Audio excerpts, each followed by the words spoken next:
আপনার কি বুক ধড়ফড় করে, হঠাৎ করে বুক টিপটিপ করে ওঠে, যেন ভয় পাচ্ছেন আপনার দম বন্ধ হয়ে আসছে? এটি অনেকের মধ্যেই হয়ে থাকে, কিন্তু কেন হয়? এর পিছনে কি কোনো গুরুতর সমস্যা লুকিয়ে আছে? আর এর সমাধান বা কি? তো আজকের ভিডিওতে আমরা বুক ধড়ফড় করার কারণ, প্রয়োজনীয় পরীক্ষা এবং এর প্রতিকার নিয়ে বিস্তারিত জানব।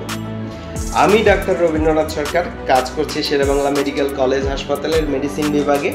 তো চলুন জেনে নেওয়া যাক বুক ধড়ফড় করা বলতে আসলে কি বোঝায়।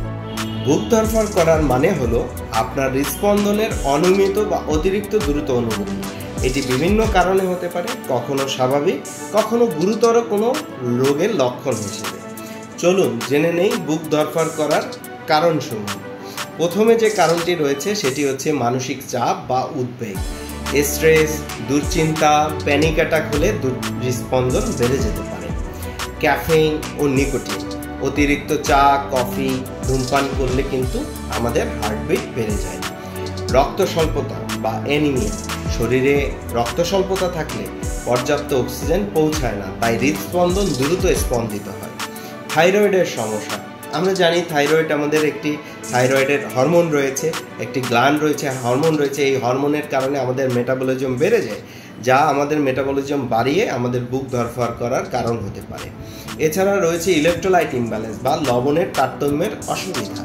আমাদের শরীরে বিভিন্ন রকম লবণ যেমন পটাশিয়াম, ক্যালসিয়াম বা সোডিয়াম এর ঘাটতি বা বেশি থাকলে আমাদের হৃদস্পন্দন অনিয়মিত হতে পারে। কারো যদি হার্টের সমস্যা থাকে বা হৃদয়ে কোনো রোগের কারণ হয়ে থাকে, যেমন অ্যারিথমিয়া, বুক ধড়ফড় করা, মায়োকার্ডিয়াল ইনফ্রাকশন, হার্ট অ্যাটাক বা ভালভের কোনো সমস্যার কারণে আপনার বুক ধড়ফড় হতে পারে। কখন চিকিৎসকের পরামর্শ নেওয়া প্রয়োজন? বুক ধড়ফড় করার যদি কিছু সময় পর স্বাভাবিক হয়ে যায়, তাহলে তো ভয়ের কোনো কারণ। তো এই উপসর্গগুলো থাকলে অবশ্যই চিকিৎসকের পরামর্শ নিন। বুকে ব্যথা বা অস্বস্তি, মাথা ঘোরা বা অজ্ঞান হয়ে যাওয়া, শ্বাসকষ্ট, অনিয়মিত বা দ্রুত হৃদস্পন্দন দীর্ঘ সময় ধরে থাকা, এগুলো হলে দেরি না করে আপনি চিকিৎসক বা হৃদরোগ বিশেষজ্ঞ বা কার্ডিওলজিস্টের পরামর্শ নিতে পারেন। প্রথমে যে পরীক্ষাটির প্রয়োজন সেটি হচ্ছে ইসিজি, কারণ এর মাধ্যমে আমরা হৃদস্পন্দনের অনিয়ম পরীক্ষা করি। ইকোকার্ডিওগ্রাম, হার্টের গঠন বা কার্যক্ষমতা দেখার জন্য আমরা ইকোকার্ডিওগ্রাম করে থাকি।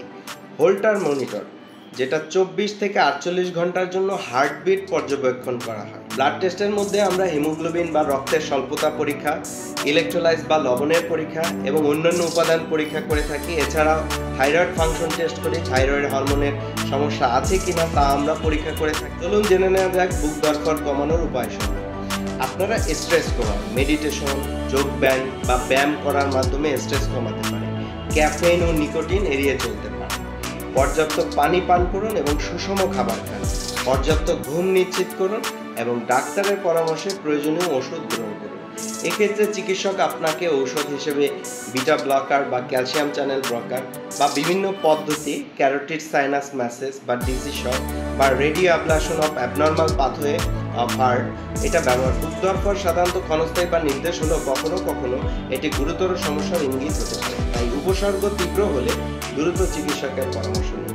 যদি এই ভিডিওটি আপনার কোনো উপকারে আসে তাহলে লাইক করুন, শেয়ার করুন আর আমাদের চ্যানেলটি সাবস্ক্রাইব করুন।